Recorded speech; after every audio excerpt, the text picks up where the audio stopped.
मगध सम्राट की जय हो। सम्राट, समाचार प्राप्त हुआ है कि श्री कृष्ण बरसाना नाम के एक गांव में है। बरसाना में?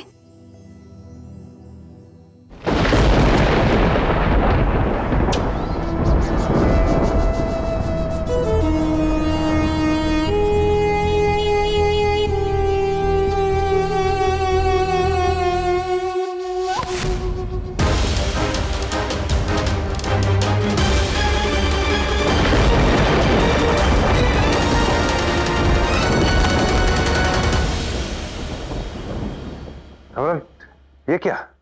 आपने इसे क्यों मारा? क्या दोष था इसका? उस गौले कृष्ण को ये सम्मान से बुला रहा था। युवराज श्री कृष्ण, इसने सम्मानजनक शब्दों से मेरे शत्रु को संबोधित करने का अपराध किया था। तब तो आपने उचित ही किया सम्राट, क्योंकि इस मूर्ख का मर जाना ही उचित था। ले जाओ इसे। पता चल गया ना कृष्ण कहाँ है? चलिए। सम्राट, हमारे सभी साथी राजा युद्ध के लिए सज्जे हैं। आप केवल आदेश दीजिए, हम शीघ्रातिशीघ्र बरसाना पर आक्रमण कर उस कृष्ण का अंत कर देंगे। सभी राजा एकजुट होकर कृष्ण पर आक्रमण करने वाले हैं। हमें तुरंत ही ये जानकारी कृष्ण तक पहुंचानी होगी, उसे सावधान करना होगा। किंतु उस तक ये संदेश पहुंचाएगा कौन? कौन गुप्तचर अपने प्राण दांव पे लगाएगा? ये जानकारी कोई गुप्तचर नहीं, स्वयं मैं दूंगी। नहीं सखी, मैं अपने राज्य के राजकुमारी पे कोई विपदा नहीं आने दे सकती। इसलिए तुम नहीं, मैं जाऊंगी कृष्ण से मिलने। धन्यवाद सुनेत्रा, तुम अपना ध्यान रखना, किसी को तुम पर संदेह ना हो। हाँ जी राजकुमारी।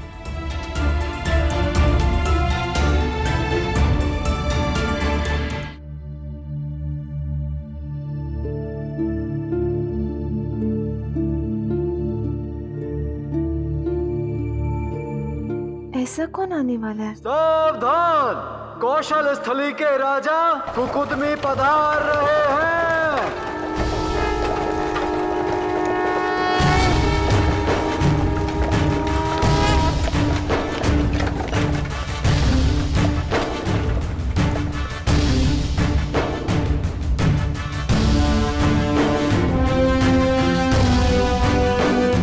महाराज, बरसाना में आपका स्वागत है।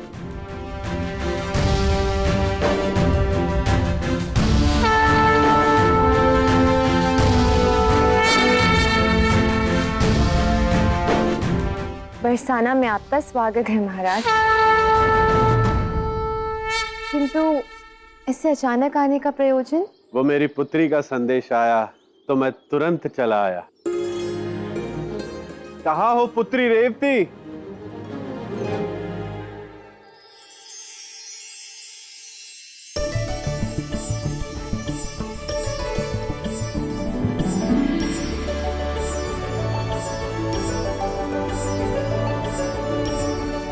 प्रणाम पिताश्री। आयुष्मान भव। पिताश्री, ये है बलराम जी के माता पिता।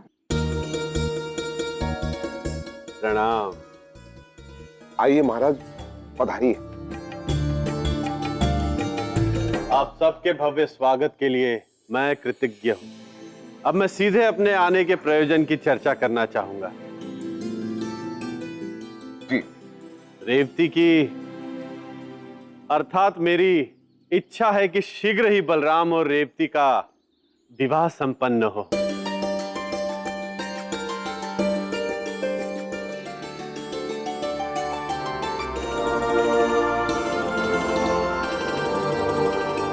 कान्हा, ये क्या? तुमने तो कहा था कि सबसे पहले हमें उस महत्वपूर्ण कार्य को पूर्ण करना है, तो फिर अब ये सब क्या है? चिंतित ना होता, कोई भी कार्य अपने तय समय से पहले पूर्ण नहीं होता, बस देखते जाइए। अरे वाह, ये तो बहुत ही अच्छी बात है महाराज। तो शुभ काम में विलंब कैसा? हाँ, शुभ काम में विलंब कैसा? पुरोहित जी, शीघ्र अतिशीघ्र आप तिथि निकालिए, तो उससे क्या होगा, दाऊ भी जो है सारे काम मन लगाकर करेंगे।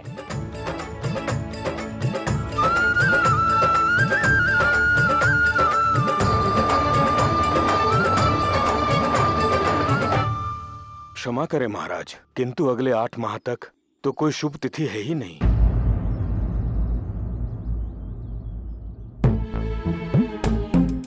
तुम और तुम्हारी लीला कान्हा, सब समझ गया मैं। कोई बात नहीं, मैंने तो इसे पहले से ही अपनी पुत्री मान लिया है। 8 मास बाद मेरे पुत्र बलराम का विवाह होगा। अब जैसी आप सभी की इच्छा। क्यों रेवती जी? चलो अच्छा है। वैसे कृष्ण बलराम से अधिक छोटा तो नहीं है, और अब तो मथुरा के युवराज भी हैं। तो क्यों ना 8 माह बाद प्रतीक्षा किए बिना कृष्ण का भी विवाह करवा दिया जाए। हाँ यशोदा, एक साथ 2-2 बहुएं आ जाएंगी घर में। हाँ जीजी, ये बात आपने उचित कही है। सुझाव ठीक है। और मैया, आपकी बड़ी इच्छा थी कि बड़े भाई का विवाह पहले होना चाहिए, किंतु मैं कदाचित 8 माह तक प्रतीक्षा नहीं कर पाऊंगा। मेरा विवाह कदाचित दाऊ से पहले ही हो जाए।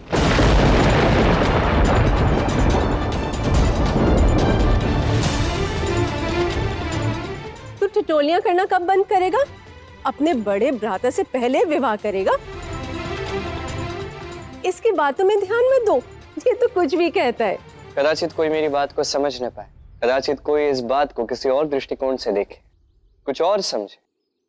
तो जो कुछ भी आप समझे, जो लोग मुझे अच्छे से जानते हैं, वो इतना तो समझते हैं कि मैं जो भी कहता हूं किसी कारण से कहता हूं, और जो मैं कहता हूं वो मैं करता अवश्य। क्यों ना? क्या मैंने उचित कहा?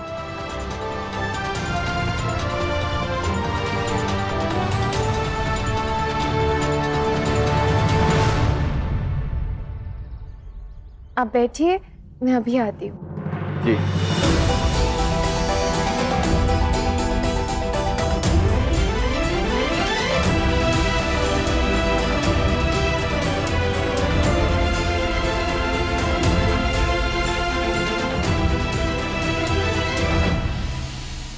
राधे, राधे, अरे राधा कहाँ जा रही हो?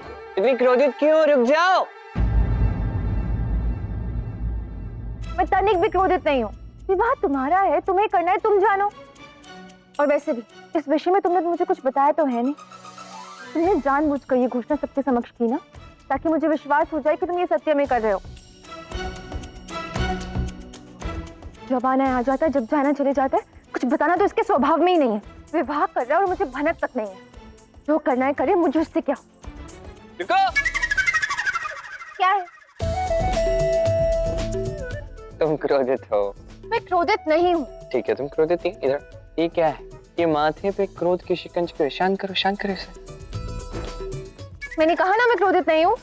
ठीक है, तुम क्रोधित नहीं हो, किंतु मन में जिज्ञासा तो होगी ये जानने की कि वो स्त्री, वो कन्या, वो कैसी होगी, कैसी दिखती होगी, क्या नाम होगा उसका, मुझसे प्रेम करती होगी, जिज्ञासा तो होगी। ऐसी कोई जिज्ञासा नहीं है मुझे। पक्का? कहा ना नहीं है। ठीक है, तो मैं चलता हूँ। किंतु तुम इतना अनुरोध कर रहे हो तो बता ही दो। पूछो। अच्छा तो बताओ, क्या तुम उससे प्रेम करते हो? बहुत।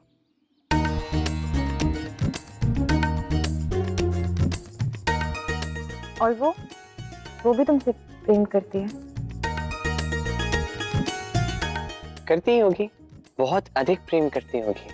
अच्छा, तो उसे विवाह के लिए मनाओगे कैसे? मैं तो तुम्हें बालपन से जानती हूँ। तुम्हारी अच्छाई, तुम्हारी बुराई, हर चीज से भली भांति अवगत हो। किंतु तुम उसे मनाओगे कैसे कि वो तुम्हारे प्रेम में इतनी विवश हो जाए कि तुम्हारे साथ विवाह करने के लिए सज्ज हो जाए? बताओ।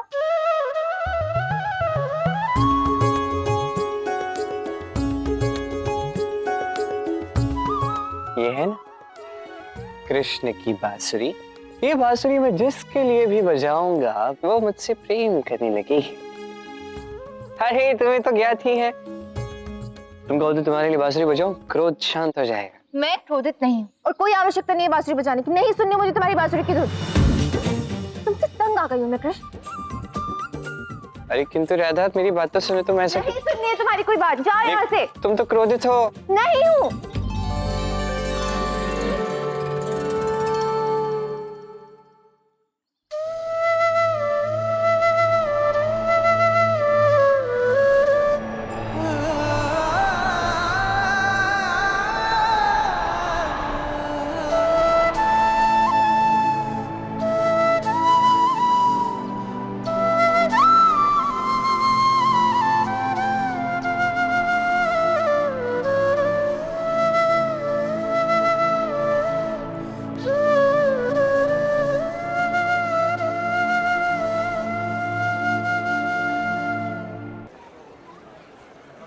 जिसने भी मोरपंख धारण किया होगा वही होगा कृष्ण। सुनो भाई, युवराज कृष्ण यहीं बरसाना में ही है क्या? तुम कौन हो? मैं मथुरा से कृष्ण के लिए संदेश लाया हूँ। ओ, कृष्ण कहाँ है ये तो पता नहीं।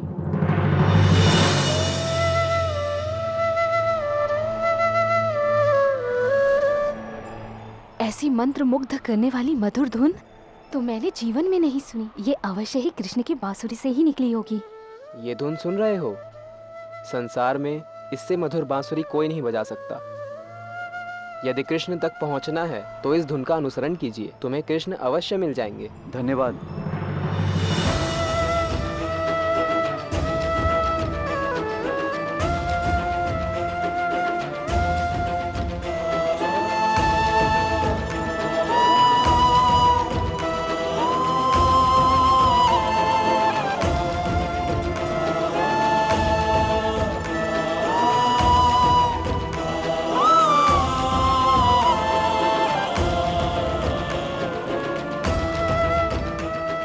यही होगा कृष्ण। इतनी मधुर बांसुरी वही बचा सकता है। मोरपंख और बांसुरी धारण करता है, हो ना हो कृष्ण यही है। मुझे तुरंत ही जाके राजकुमारी को बताना होगा कि जितना सुंदर कृष्ण का आकार है उतनी ही सुंदर उसकी बांसुरी की धुन भी। शीघ्र ही महाराज रुक्मी को सूचित करना होगा कि कृष्ण यही है। एक बार कृष्ण का मुख देख लूं तो राजकुमारी अपना चित्र भी पूरा कर लेंगी। और मुझे कृष्ण को सावधान भी करना होगा कि मगध नरेश जरासंध उससे युद्ध करना चाहते हैं।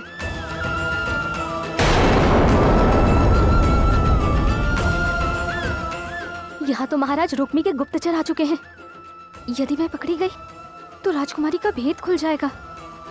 मुझे तुरंत ही यहाँ से जाना चाहिए।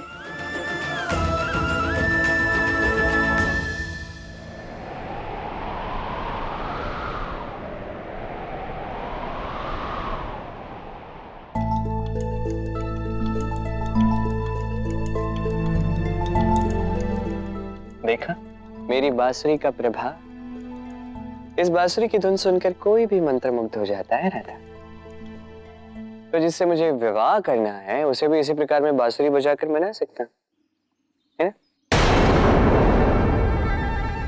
इतना अभिमान करने की कोई आवश्यकता नहीं है। यदि तुमने मेरे अतिरिक्त की बांसुरी किसी और के लिए बजाई तो कहीं ऐसा ना हो कि बांसुरी बजे ही ना, स्वयं ही टूट जाए।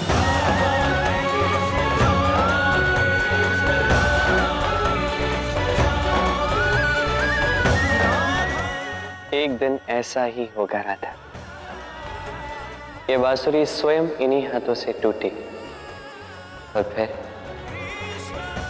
जीवन में किसी और के लिए कभी नहीं बजेगी।